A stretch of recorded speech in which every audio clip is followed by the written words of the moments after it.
Stafford challenge cup finals ನಲ್ಲಿ match ಇನ್ನೊಂದು 2 ನಿಮಿಷ ಇದೆ ಅನ್ನೋವಾಗ ಆ ಕಾರ್ನರ್ ಬಂದ್ ಬಾಲ್ ನ ಹೆಡ್ ಮಾಡಿ ಗೋಲ್ ಮಾಡಿದ್ರಲ್ಲ, ಅಬ್ಬಬ್ಬಬ್ಬಬ್ಬಬ್ಬ ಅಂತ ಗೋಲ್ ನನ್ನ ಲೈಫ್ ಅಲ್ಲೇ ನೋಡಿರ್ಲಿಲ್ಲಮ್ಮ. ಆಗ ಸ್ಟೇಡಿಯಂ ನಲ್ಲಿ ಜನ ಹೋ ಅಂತ ಇದ್ರು, ಅದರಲ್ಲಿ ನಾನು ಒಬ್ಬ. ಏನ್ ಡ್ಯಾಡಿ ಕೆಲ್ಸ ಕೊಡಿ ಅಂತ ಕರ್ಕೊಂಡ್ ಬಂದ್ರೆ ಇಂಟರ್ವ್ಯೂ ಮಾಡೋದ್ ಬಿಟ್ಟು ಫುಟ್ಬಾಲ್ ಕಾರ್ನರ್ ಅಂತ. ನೋಡಮ್ಮ, ಇಂಟರ್ವ್ಯೂ ಮಾಡೋದೇನು ನೀನ್ ಹೇಳಿದ್ಮೇಲೆ ಮುಗೀತು. ವಾಸುಗೆ ಕೆಲ್ಸ ಪಕ್ಕ. ಸರ್, ನರ್ಮದಾ ಪ್ರಾಜೆಕ್ಟ್ ಟೆಂಡರ್ ಗೆ ಅಪ್ಲೈ ಮಾಡೋ ಪೇಪರ್ಸ್ ಎಲ್ಲ ಇದ್ರಲ್ಲಿದೆ, ಒಂದ್ಸಲ ಚೆಕ್ ಮಾಡಿ ಸರ್.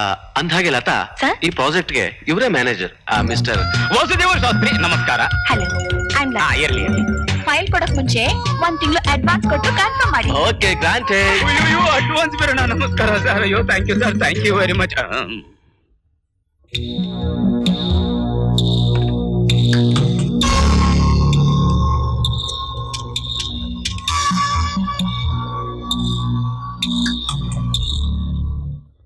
ಇವತ್ ನಡೆಯೋ ನರ್ಮದಾ ಪ್ರಾಜೆಕ್ಟ್ ಟೆಂಡರ್ ಈ ದಾಮೋದರ್ ಅಂಡ್ ಸನ್ಸ್ಗೆ ಆಗ್ಬೇಕು.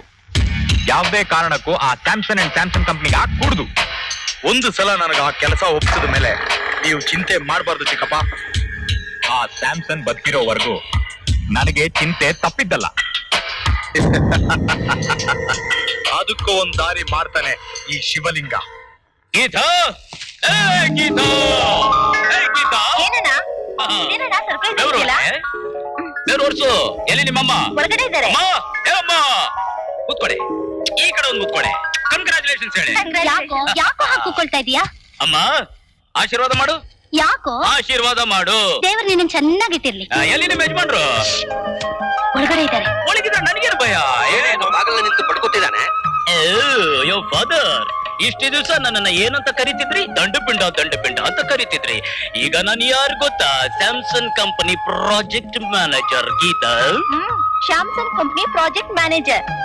ಇದ್ರಲ್ಲಿ ಎಷ್ಟಿದೆ ಎಂಟ್ಸು? ಸ್ವಲ್ಪ ಫ್ಯಾನ್ ಹಾಕಿಪ್ಪ. ಫ್ಯಾನ್ ಬೇರೆ ಕೇಳಿ ಅವ್ರಿಗೆ. ಅದೇನ್ ಮಾಡ್ಕೊಂಡ್ಬಿದ್ದೇನು ಬಗಳು ಅಂತ ಹೇಳ. ಇವನ್ ಗೊತ್ತೇ ಇದೆಯಲ್ಲ, ಇವತ್ತೆಲ್ಲ ಡಬ ಡಬ ಅಂತ ಬಡ್ಕೋತಿರ್ತಾನೆ.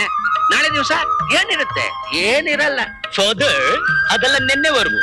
ಈಗ ಈ ವ್ಯಾಸು ಅಂದ್ರೆ ಈ ವಾಸುದೇವ ಶಾಸ್ತ್ರಿ ದಾರಿನೇ ಚೇಂಜ್ ಆಗೋಗಿದೆ. ಈಗ ನನ್ನ ಸಂಬಳ ಎಷ್ಟು ಗೊತ್ತಾ?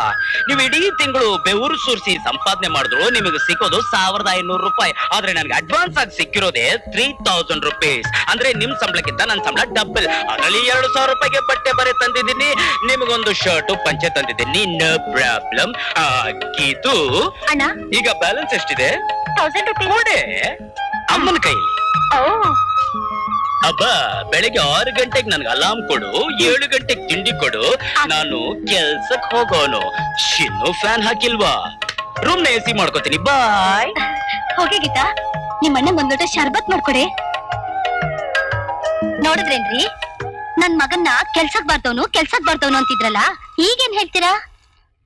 1000 ರೂಪಾಯಿ ಕೈಗೆ ಬಿದ್ದ ತಕ್ಷಣ ಮಗನಿಗೆ ಶರ್ಬತ್ತು, ಬೆಳಿಗ್ಗೆ 6 ಗಂಟೆಗೆ ಅಲಾರಮ್, 7 ಗಂಟೆಗೆ ತಿಂಡಿ ಅಲ್ವೇ? 40 ವರ್ಷದಿಂದ ತಪ್ಪದೆ ಪ್ರತಿ ತಿಂಗಳು ನಿನ್ ಕೈಗೆ ಸಂಬಳ ತಂದು ಕೊಡ್ತಿದ್ದೀನಲ್ಲ. ನನ್ನ ಬಗ್ಗೆ ಒಂದ್ ಸಾರ್ತಿ ಆದ್ರೂ ಶರ್ಬತ್ ಕೊಡೋ ಯೋಚನೆ ಮಾಡಿದ್ದೀನಿ ನೀನು? ಆದ್ರೆ ಈಗ್ಲೂ ಹೇಳ್ತೇನೆ, ಈ ಕ್ಷಣಕ್ಕೂ ಹೇಳ್ತೇನೆ, ಇವನ್ ಖಂಡಿತ ಉದ್ಧಾರ ಆಗಲ್ಲ ಅಲ್ವೇ? ಬರೋ 3000 ರೂಪಾಯಿ ಸಂಬಳದಲ್ಲಿ 2000 ರೂಪಾಯಿ ಖರ್ಚು ಮಾಡಿದಾನಲ್ಲ, ಈ ಅಯೋಗ್ಯ ಏನೇ ಮುಂದಕ್ಕೆ ಬರೋದು ಖಂಡಿತ ಉದ್ಧಾರ ಆಗಲ್ಲ. ಗೀತಾ, ಹೋಗ್ಲಿ, ನಿಮ್ಮ ಅಪ್ಪಂಗೂ ಒಂದ್ ಲೋಟ ಶರ್ಬತ್ ಮಾಡ್ಕೊಡಮ್ಮ.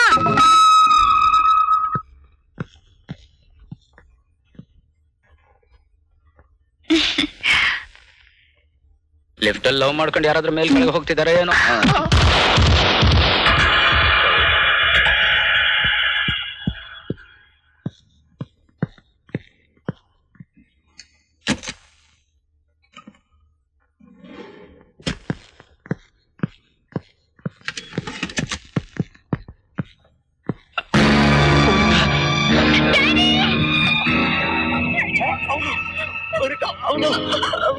ಯಾರು?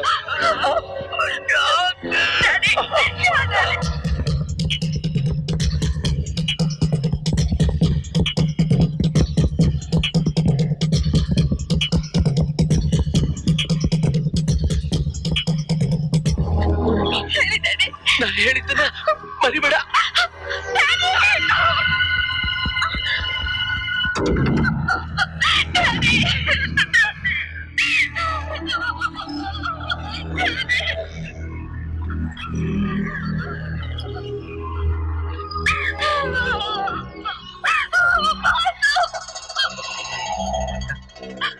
ಮೋನಿಕಾ ಸಮಾಧಾನ ಪ್ಲೀಸ್, ಸಮಾಧಾನ ಮಾಡ್ಕೊ.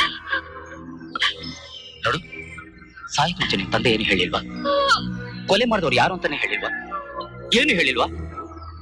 ಟೆಂಡರ್ ಕೊಟೇಶನ್ ಸರಿಯಾದ ಟೈಮಿಗೆ ಕಳಿಸ್ಬಿಡು, ಮರಿಬೇಡ ಅಂತ ಹೇಳಿ. ಸ್ವಲ್ಪ ಪ್ಲೀಸ್. ವಾಸು, ನನ್ ತಂದೆ ಕೊನೆ ಆಸೆನ ನೀವೇ ನೆರವೇರಿಸ್ಬೇಕು.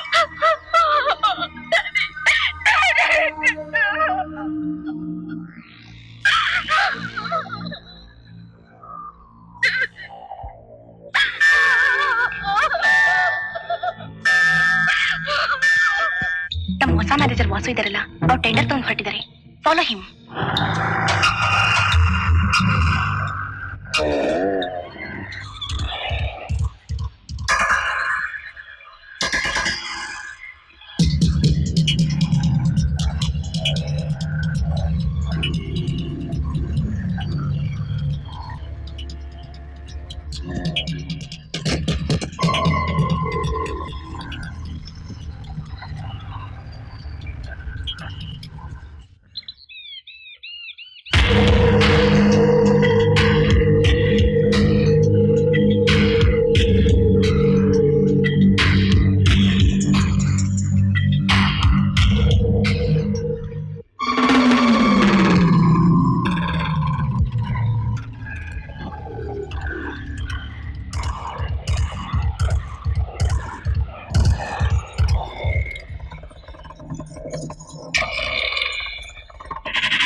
ಈ ಅನಿಷ್ಟ ಕಾಲಿಟ್ ಕಡೆಲ್ಲ ಇನ್ನೇನಾಗತ್ತೆ?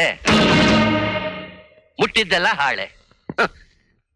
ಅಪ್ಪನಿಗಿಂತಲೂ ಎರಡಷ್ಟು ಸಂಬಳ ತರ್ತಿಂತ ಜಂಬ ಕೊಚ್ಕೊಂಡ. ಈಗ ಯಾರೋ ಮಾಡಿದ ಕೊಲೆಗೆ ಅವನೇನ್ರಿ ಮಾಡ್ತಾನೆ ಪಾಪ. ನೀನ್ ಹೋಗೋ ಒಳಗೆ. ಬೆಳಗಾಗೆದ್ದು ಭಯ ಭಕ್ತಿಯಿಂದ ದೇವರು ದಿಂಡ್ರು ಅಂತ ಗಾಯತ್ರಿ ಜಪ ಸಂಧ್ಯಾವನ್ನೇ ಮಾಡ್ಕೊಂಡಿದ್ರೆ ಕೈ ಹಾಕಿದ ಕೆಲಸ ಆದ್ರೂ ಸುಗಮವಾಗಿ ಆಗ್ಬಹುದು. ಈಗ ಇವನು ಮಾಡಿದ ಅನಾಚಾರದಿಂದ ಪಾಪ ನೂರಾರು ಕುಟುಂಬಗಳಿಗೆ ಆಶ್ರಯದಾತನಾಗಿದ್ದ ಕಂಪ್ನಿ ಮಾಲೀಕರೇ ಸತ್ತು ಹೋದ್ನಲ್ಲೇ. ಆಚಾರ ಆಚಾರ ಅಂತ ಸುಮ್ನೆ ಯಾಕೆ ಖರ್ಚ್ಕೋತೀರ? ಮನುಷ್ಯ ಅರ್ಥಕೋಬೇಕಾಗಿರೋದು ಒಳ್ಳೇದ್ ಯಾವ್ದು ಕೆಟ್ಟದ್ ಯಾವ್ದು ಅಂತ. ಏನ್ ಮಾಡ್ಬೇಕು ಏನ್ ಮಾಡ್ಬಾರ್ದು ಅಂತ ನನಗೆ ಚೆನ್ನಾಗ್ ಗೊತ್ತು. ಸುಮ್ನೆ ಕೂತ್ರೆ ಒಂದು ನಿಂತ್ರೆ ಒಂದಂತ ಗೊಡ್ಡು ವಾದಗಳು ಮಾಡ್ಕೊಂಡಿರ್ಬೇಡಿ. ನೋಡಿ, ಮನುಷ್ಯನಿಗೆ ಬೇಕಾಗಿರೋದು ವಿಶಾಲವಾದ ಮನೋಭಾವ. ಅದನ್ನ ಮೊದಲು ತಿಳ್ಕೊಳ್ಳಿ.